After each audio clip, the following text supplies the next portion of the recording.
महिमा श्री राधा रानी की एपिसोड 27। अब तक आपने देखा राजा सुचंद्र ने रानी कलावती से कहा कि एक बार अपने निर्णय पर पुनः विचार कर लो, क्योंकि वन का जीवन बहुत कठिन होता है और उससे भी कठिन होता है तप। अब आगे देखिए। राजा सुचंद्र की बात सुनकर रानी कलावती ने कहा, प्राणेश्वर के साथ रहकर ईश्वर के निमित्त तप करना महान कल्याणकारी है, अतः मैं तप हेतु आपके साथ अवश्य चलूंगी। रानी की बात सुनकर राजा सुचंद्र ने कहा, जैसी आपकी इच्छा।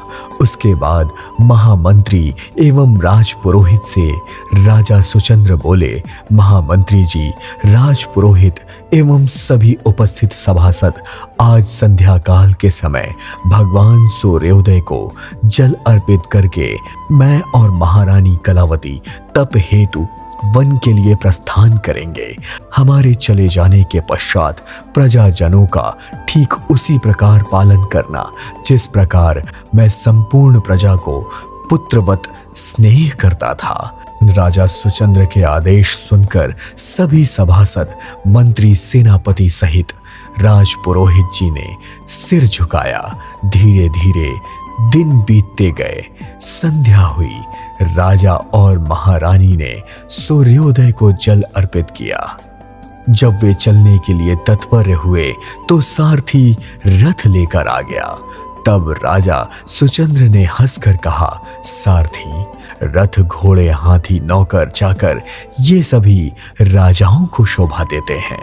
अब हम राजा नहीं हैं, अब हम तप हेतु जाने वाले हैं। उन तपस्वी के समान हैं जिन्हें इस संसार में सुख वैभव से कोई सरोकार नहीं होता।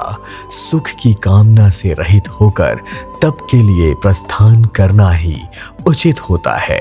राजा सुचंद्र के चुप होने के पश्चात राजपुरोहित ने कहा, राजन, इस समय आप कहाँ जाएंगे?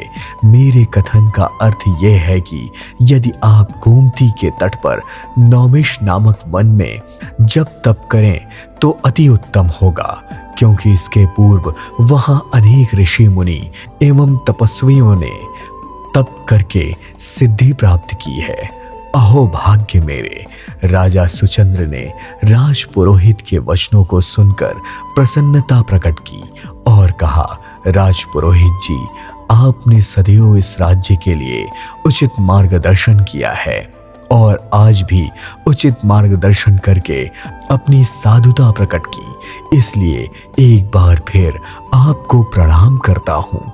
यह कहकर राजा सुचंद्र और रानी कलावती ने सभी का अभिवादन किया और वहां से चल पड़े। अनेकों जंगल, नदी और पहाड़ों को पार करते हुए नैमिष वन में जा पहुंचे। नैमिष वन में पहुंचकर दोनों प्राणी एक पैर पे खड़े होकर विधाता ब्रह्मा का ध्यान करने लगे।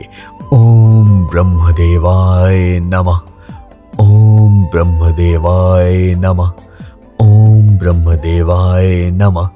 इस तरह राजा और रानी अनेकों वर्षों तक तप करते रहे। कठिन तप के कारण दोनों के शरीर जर्जर हो गए। उनके कठिन तप से प्रसन्न होकर कमल पुष्प पर आसीन ब्रह्मा जी प्रकट हुए और बोले, राजन, हम तुम्हारे कठिन तप व्रत से प्रसन्न होकर उपस्थित हुए हैं आपकी इच्छानुसार वर प्रदान करने के लिए। ब्रह्मा जी ने राजा सुचंद्र और रानी कलावती को क्या वर प्रदान किया, देखिए अगले एपिसोड में धर्म सिनेमा YouTube चैनल पर। देखते रहिए महिमा श्री राधा रानी की।